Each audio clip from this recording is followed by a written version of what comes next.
Hello, and thanks for tuning in to this inaugural episode of Conversations with Definitive Insight. I'm Jeff Davis, partner and principal consultant at Definitive Insight, and I'm hosting this series of one on one discussions with respected professionals who have real world experiences to share.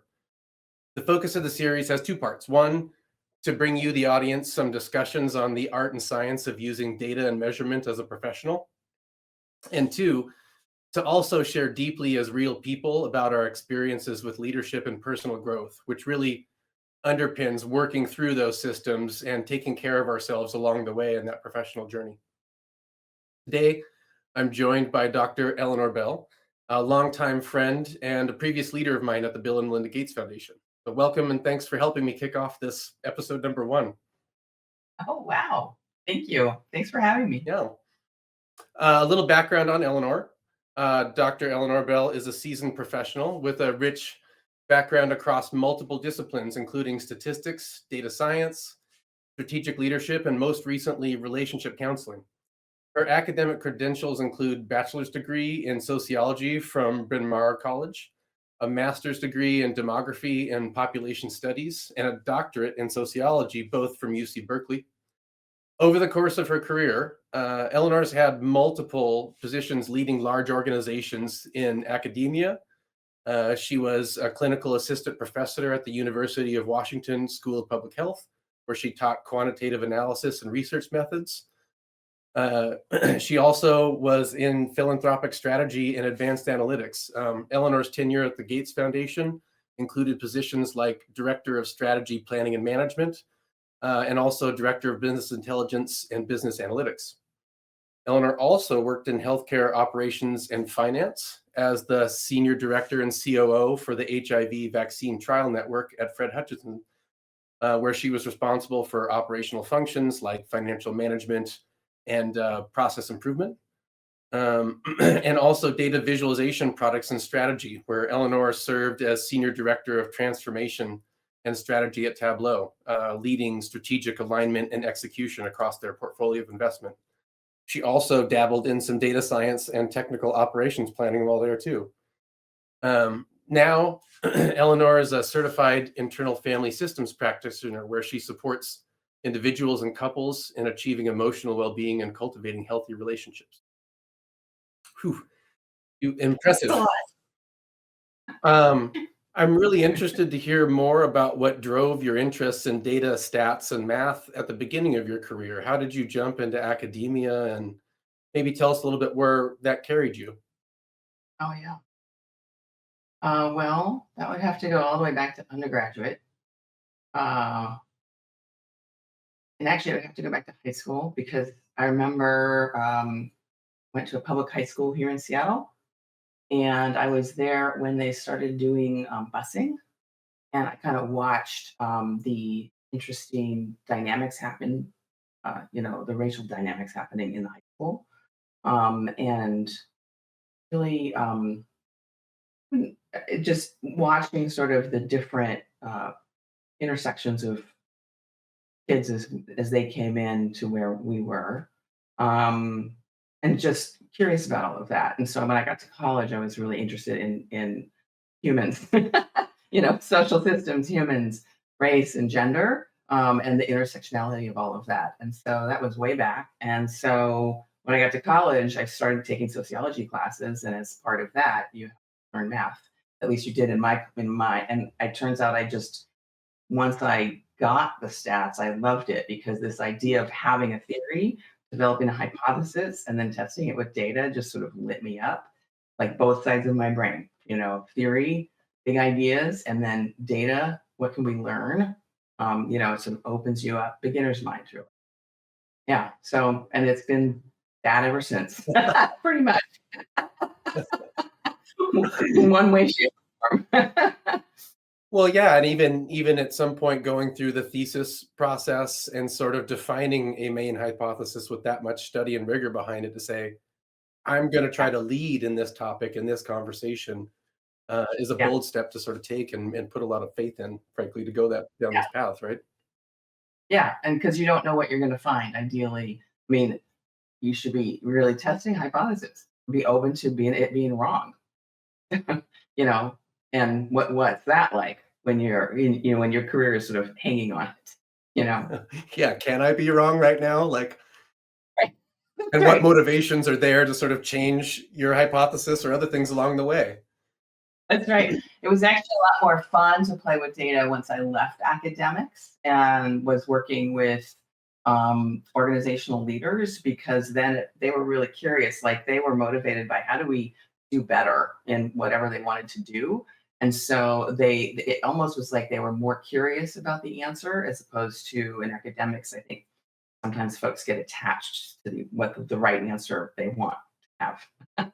Yeah, that's a great call out. When you switched feet and when that went that way, what were you doing to work with some of those leaders and sort of helping them frame that conversation? Yeah, so I mean, when I first started working with leaders, it was, let's see, where do I want to go with that?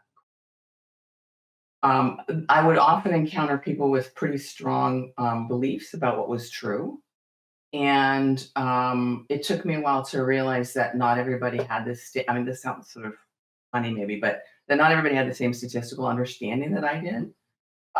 And so how to talk about probability, because you're never 100% sure that you're right.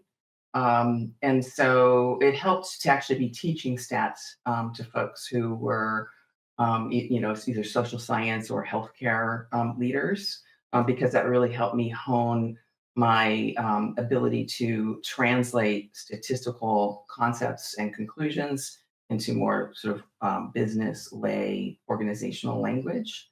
Um, and I think I've lost the train of your question, but what I really learned is, okay, how do I learned that I needed to come with empathy and compassion to the leadership because they were struggling with really hard problems.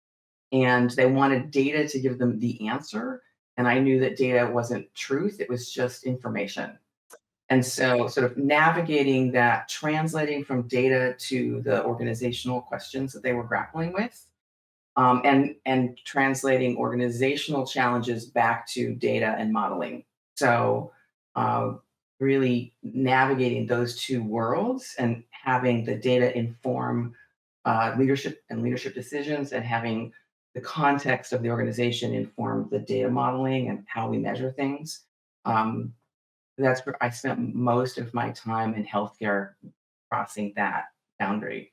Yeah, and I love where you went with that. You didn't lose the thread at all. It was how do we take our tightly held beliefs and play those through where I have experience that says I want to affect some system some way.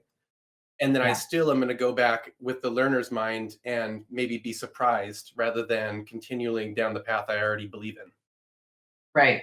And I think it's really hard. A lot of leaders get pretty attached. They're pretty sure they know that they're right. And so I want to meet that with I mean, and they have really good reason to do that. But I think that's one of the reasons it's actually hard to be a data driven leader because you really have to be open to being wrong. And a lot of people rise up in leadership because they are right most of the time, so they get a lot of confirmation that their ideas are right. So coming in as a data leader to interact with folks like that, again, coming with empathy. There's no point in getting in a fight with them about it. Just say, hey, well, let's look at the data. Like, so the more I can listen to them and be present to them and understand where they're coming from, the easier it's going to be for me to help them see the data where it might not agree with what they think is true. Well, actually, that's funny. You remind me of something I really appreciated about you as a leader is you would often come in when we were going to make a decision together and say, "Here's where I'm at. I'm open. Let's, collaborate together. Or a check. Like, I'm 90% sure this is what I want to do. Here's Right. here's the leftover room." And you were always great at defining that range and sort of inviting everybody in. Yeah. Oh, thanks. Yeah. I thought it was really important because one of the things I learned when working with leaders is they often had their mind made up, but they weren't explicit about it. Mm, yeah. And then it's like, okay, we're having a different conversation, you know? How far down the path are you already? How much convincing am I doing versus collaborating kind of thing? Right. Okay. Yeah. Yeah.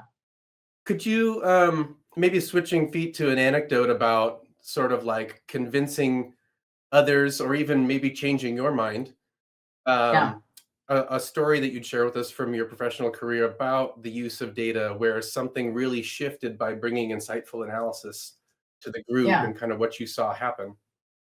Yeah. Well, I'm going to go back to working with the healthcare leaders in the organization that I was in, which was actually a really special time for me in my career because they were quite evidence based as an organization. They had it built into their culture. So they were really curious and open to what the data had to say. And so with that context, I had a medical leader come. My organization was responsible for doing all of the patient satisfaction surveys. So we had a ton of data, but they weren't really doing much with it. It was just these long surveys. And a medical director, I think he was the leader of primary care at the time. So all the family practice folks, primary care providers.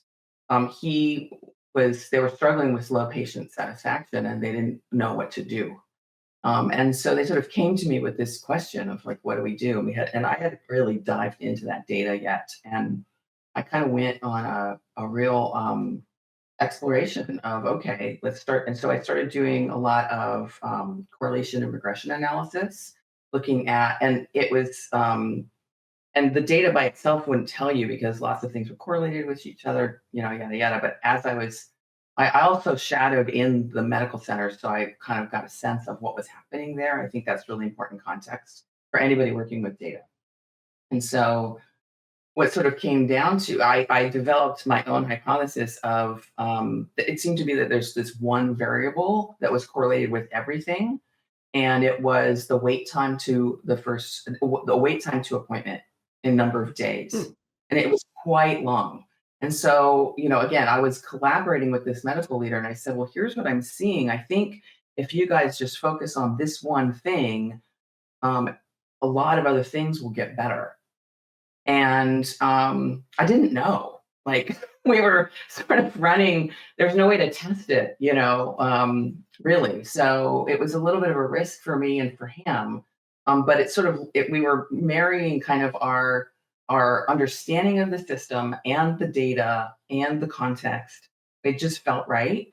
And so he led his organization to and actually, they were already on a path to shorten wait times, but they were trying to shorten wait times of all these different things, and they sort of focused on, let's shorten this thing.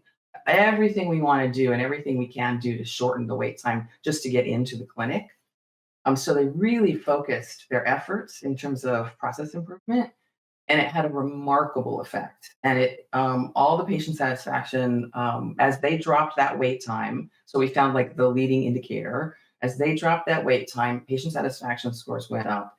Clinical quality also went up because the whole relationship between the physician and the patient wasn't getting better because people weren't coming in frustrated by having to wait 6 weeks. So it was quite a journey, and that whole as they continued to do process improvement, me and my team continued to sort of collect data and give them feedback about what was working and what wasn't. But it was sort of surprising that there was this one factor that if they could fix that, like everything would get better. It was really cool. Yeah, and when you say it too, it seems kind of obvious on the surface a bit, like, right, the patient's experience coming in, if I'm frustrated with everything because you made me wait so long about this healthcare concern I have, and Right. how much that would change the perspective, it's almost like a if you could shorten the wait times on a help call, you'll probably get a better interaction with somebody kind of feeling. Right, right. And but we were measuring satisfaction with wait times for like in the clinic itself to get into the office, on the phone to even get answered, all of that. Those were all mattered, but nothing mattered as much as how long would it take to actually get me into be seen. And then the physician's sort of bedside manner, as it were, people tend to like their physicians a lot, so they give them high scores. Um, not always, but that, they're having to do cleanup if they're so frustrated coming in. So if they got in really fast, then you've got like your level set here, and then the physician and the patient can talk about the reason that came in. It's fresh in everybody's mind. Does that make sense? Absolutely. yeah, so it actually made the office visits, I think, more effective and efficient as well. So yeah, it was goodness all around. Very cool. Well, and I like too how you maybe you could speak to it a little bit more too. You talked about we started with the hypothesis, we leaned into this data and learning way. Here's the first thing we pulled on, and it happened to be good. Yeah. What was the process of like going from correlation and seeing some first success to really saying this was the nail? Well, it's sort of just running an experiment in real time. Mhm. And so, and I think that's the big difference actually between academics and working in organizations, whether it's business or nonprofit, right? In organizations, you're looking for what's effective. You're not looking for the truth to get into a published paper. Mm. If it works, great. And it's a different mindset, I think. Um, you're looking for what works. It's nice to know why, and I can try to dig into why more, but at the end of the day, if it works and things are better, cool. So, Yeah, you have to follow the signals and trust that you set up a good process to see those signals in the first place. right, right, right. And so, what you really want, I think, in organizational settings is as much as possible early indicators about whether it's working, Yeah, yeah, absolutely. as opposed to definitive, you know, um, gold standard evidence to say that you're right, which is what you're wanting in academics for good reason. It's a different purpose of using data. Well, yeah, and you're reaffirming and sort of questioning each time, but I'm on the right path. Oh, I'm on the right path. Oh, wait, I'm still on the right path. And that's the Yeah, healthier way to explore as opposed to saying, I found the answer, let's not think about it anymore. right. Yeah, yeah. And again, different reasons for using data. So, and for me, the organizational impact was what really lit me up. So rather than studying people, I found I was much more engaged in working with people to help things get better. Yeah. Well, and two, I love how you highlighted your partnership with this other person who really put some bets out there with you, follow Yeah, this path too, because that showing up for each other as leaders that are kind of sharing an objective together is so key. yeah, yeah. And he really, his respect for me really moved me, and I felt very responsible to, like I really wanted to give him the best information I could, and I also had to just be clear, like I don't know if this is right, right. So it was a bit risky for both of us, probably him for him more because, he was rallying all these people to follow him someplace, and it takes a fair amount of courage to do that. Yeah, and for you to qualify how confident or not you are in this, this thread we're gonna pull on. Yeah, yeah. So it was a great, great collaborative partnership I had there. Yeah. Yeah. That's great. Thank you for sharing that story. That was a good Mm, fantastic one. mm, I'd love to switch us feet maybe to the meteor topic that you and I had sort of set up for when we got together today was, talking about holding space for others as a leader. mhm, And you and I've had a number of conversations about this, which I call back to all the time. And a lot of it, since we've known each other, you've leaned into a lot of the IFS stuff even before it became now your career focus. Could mhm. you tell us a little bit about internal family systems and maybe how that relates to a person's professional career and experiences? Yeah, yeah. So internal family systems is a model developed by Richard Schwartz. And what he would actually say is that he didn't develop it; he learned it from his own his patients. He was a marriage and family therapist working folks who were really struggling. And anybody who's curious can just go search him and find that. But the fundamental principle is that we are multiple. So we're not just we as people are not just one thing. We're multiple things. So, for instance, the my favorite example is when you get invited to a party.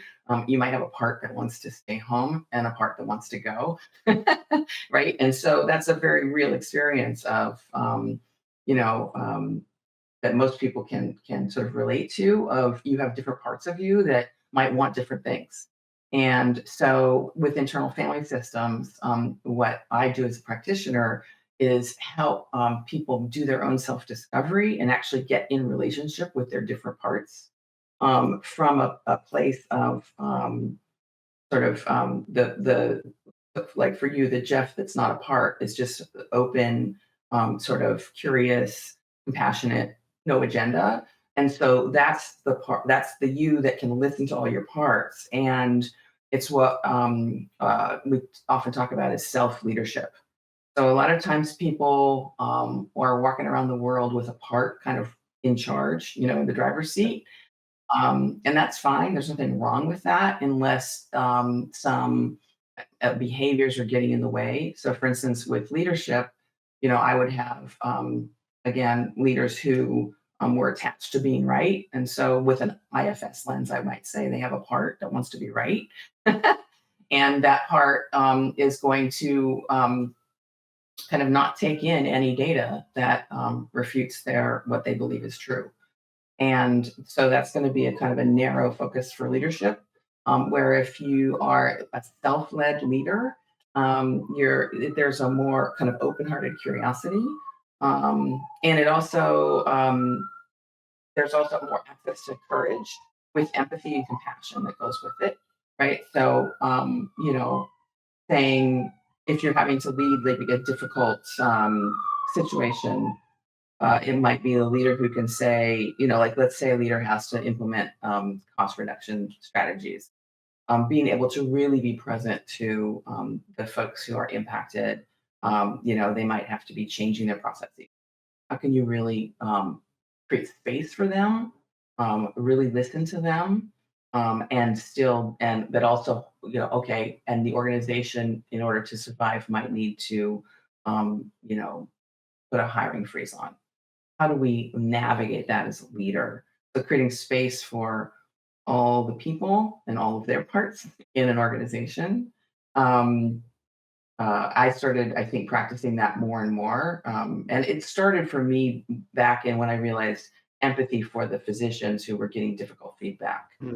And that if I just gave them data and said, this is how you're doing in your practice, um, they wouldn't be able to hear it, right? I needed to be able to meet them where they were. So I think this passion of mine for empathy and compassion while bringing data started a long, long time ago. When I found internal family systems, started getting trained in it, it gave me kind of a systems model within which to organize my experience around that. Yeah, So, yeah, and um, calling back to what you said earlier is sort of testing things through hypothesis and analysis, but then holding space for yourself and for others as you're being surprised, possibly.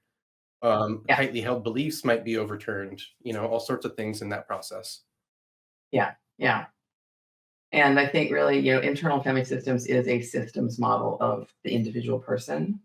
And so it really, like, I think I took very easily to it because I had been trained in systems sociologist, and I had been studying and working and playing in organizations as systems for years. So it just was like, oh, it's just a fractal.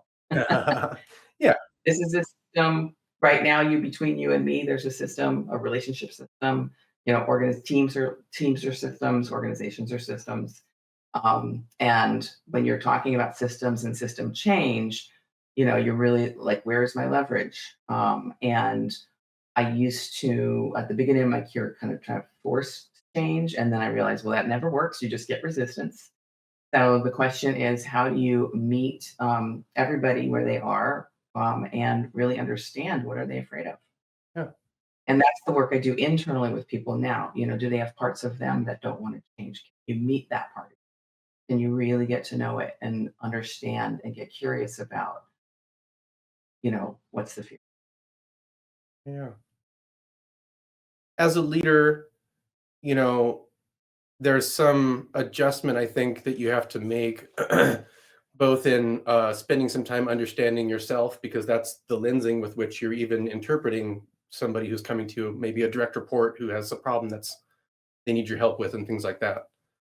Do Yeah. you, if somebody is just getting started in this sort of leadership path for themselves, or even this like self exploration is a foreign topic, where do Mhm. you think that those kinds of folks can start? when they're starting to be curious. Like they're just noticing these things and understanding Yeah. how their lens is important. Yeah. That's just such a great question. I think I'll just go back to myself. So what I started like I would start just pausing and slowing down and noticing. So let's say I had direct reports and just people on my team, challenge my leadership decisions all the time.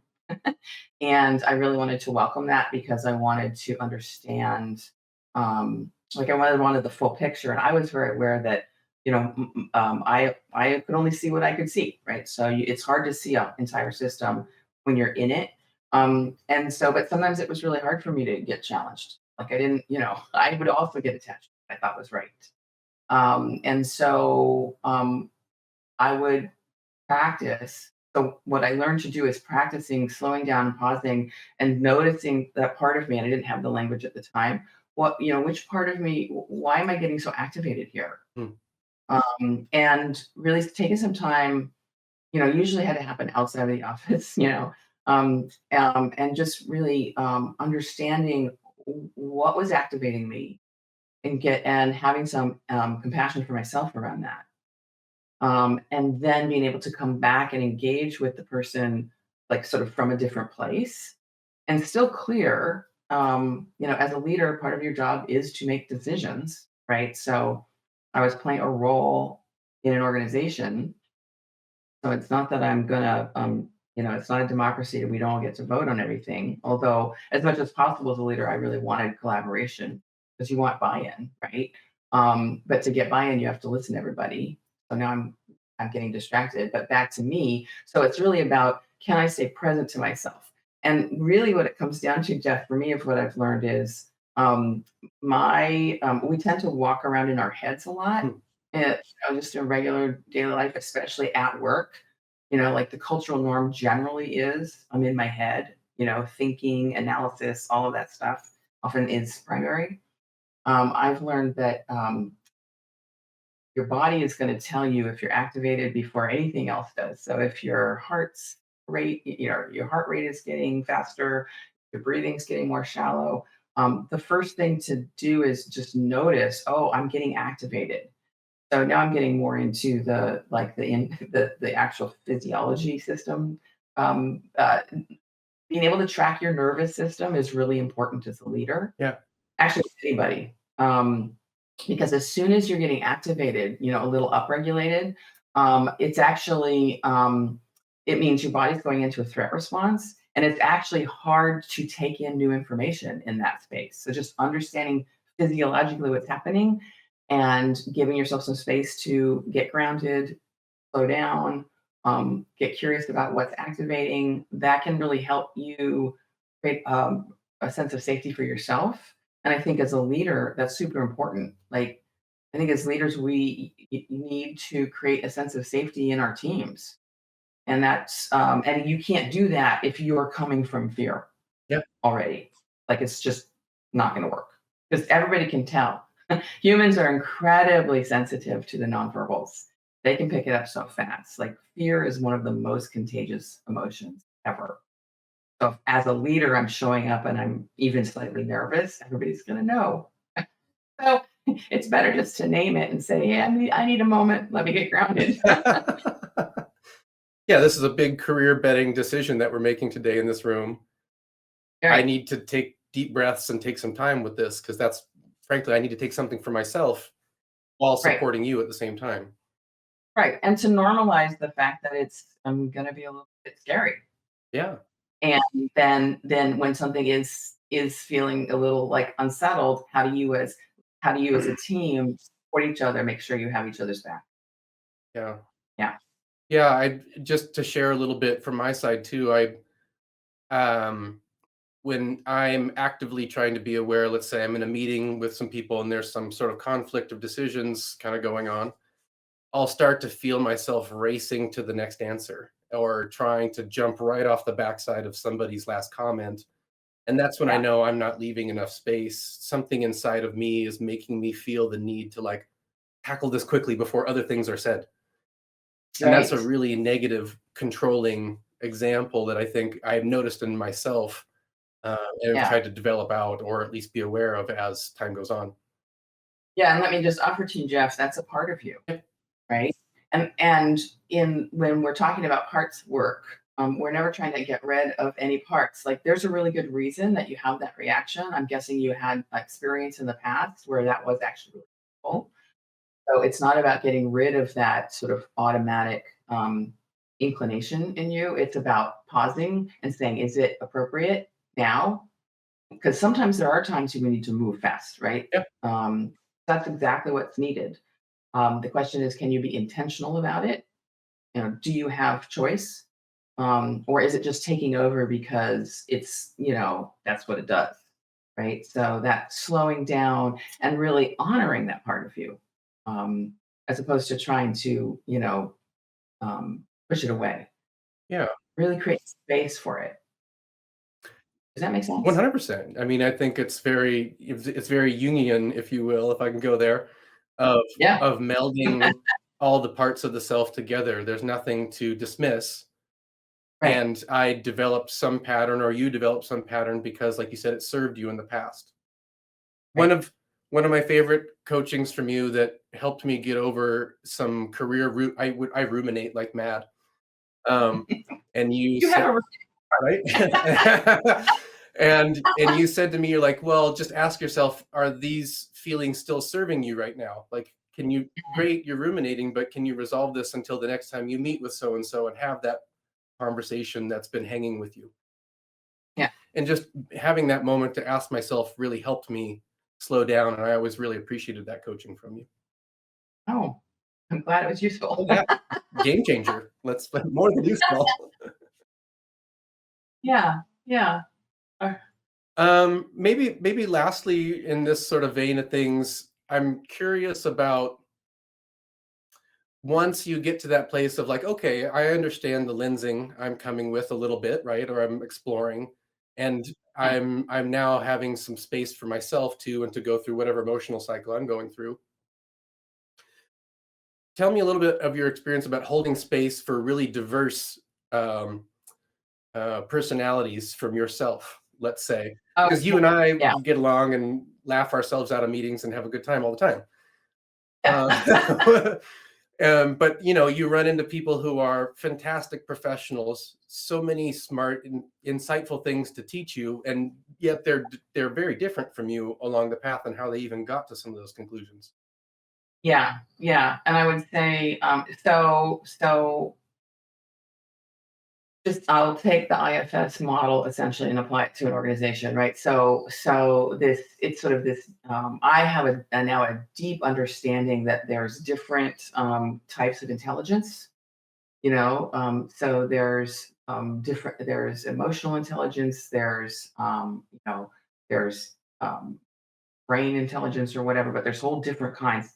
There's I think the huge benefit of the sort of bigger understanding of neurodiversity is to recognize, oh, like not everybody's brains work the same, and that's a really good thing.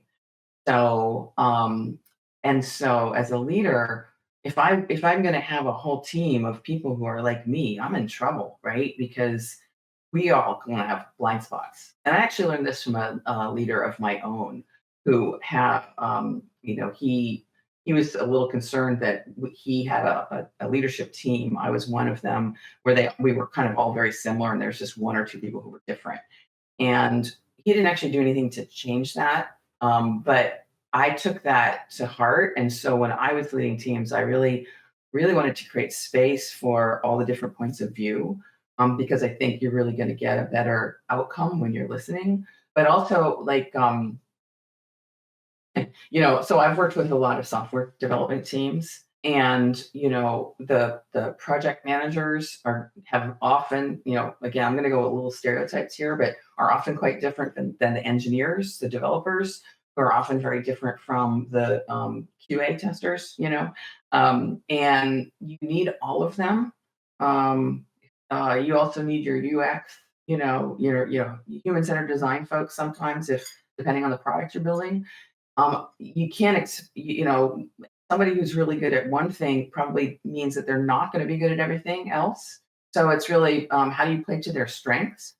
And So I think I had that sort of strength focus a long time ago in my career, and this internal family systems focus has sort of expanded that to welcoming everybody and really how do you create a space as a leader where you need to be able to meet everybody with curiosity. And so if so let's I mean a typical problem always would be let's pick those three roles I just named. The developers are grumpy at the project managers because they sign them up for too many features to dev. The QAs are grumpy at the developers for not checking their code and being sloppy, right? Mhm. Project managers are grumpy at everybody for not getting their stuff done on time, right? So there's a real tendency of people to kind of look at the other person and blame them. Like, if only you would be different than you are, we would all be better off, you know? And in internal family systems, that's what we call exiling. And sometimes in teams, there's one particular person or role, which is like the identified problem. And if only that person was gone, this team would be fine. And it can be very kind of seductive for the team. There can be a very strong sort of cultural systems reinforcement of that. Yeah, and as a leader, you have to be really cautious about that because there's usually a reason why that person is like raising all the problems that they're raising. And can you make it not personal about them, but can you say, okay, what's happening here? And if you can't create space to really listen to them with real curiosity, not with irritation, you're going to miss a lot of important information. And I've seen this happen where teams have, somebody has left a team who was the identified problem, and then another person came into that role, and then they became the identified problem. Mm. So it's not personal about the person, it's a systems problem. And so if you're a leader in the business of actually implementing system change or system improvement, you really need to pause and not focus on the intrapersonal problem, but really start with what's happening that this is going on from a systems point of view. Because otherwise you're going to you'll just keep doing the same mistake over and over and over again and blaming it on individual people in the group. Yeah. And it's not gonna change. So Yeah, and I've found too that people, even if they leave a job where they're frustrated with something, they go to the next place, they tend to recreate that same problem again until it's resolved. yes, yeah. And so it happens at the individual level and at the team level, right? People who just go to different places. And so I think it's important, again, it's a fractal. You need to do your own work, both as for anybody, but I think especially for leaders, do your own work so that you can help the group do its work. That makes sense. You should coin So, that one. point. Winner. Consider it Winner done. right there. Well, this has been so much fun to just chit chat for a while and pick your brain on these things. I really appreciate Thanks. your willingness to jump in and frankly to share with others out there who are maybe Yeah. tackling some of these conversations for the first time for themselves. Oh, well, absolutely delighted. It's super fun, and it's been fun to talk about sort of my two biggest passions, which is data and people and systems. So three passions. Yeah, and it Yeah, was the people that drove you to care about the data sort of in the first place. Like, why is this yeah, happening to these people all around me? right, right. And then I came back to people in the end, but informed by data. It's It takes both. good. But thank you so Yeah. much. And Thanks. Mm, it's real pleasure. Yeah. scene.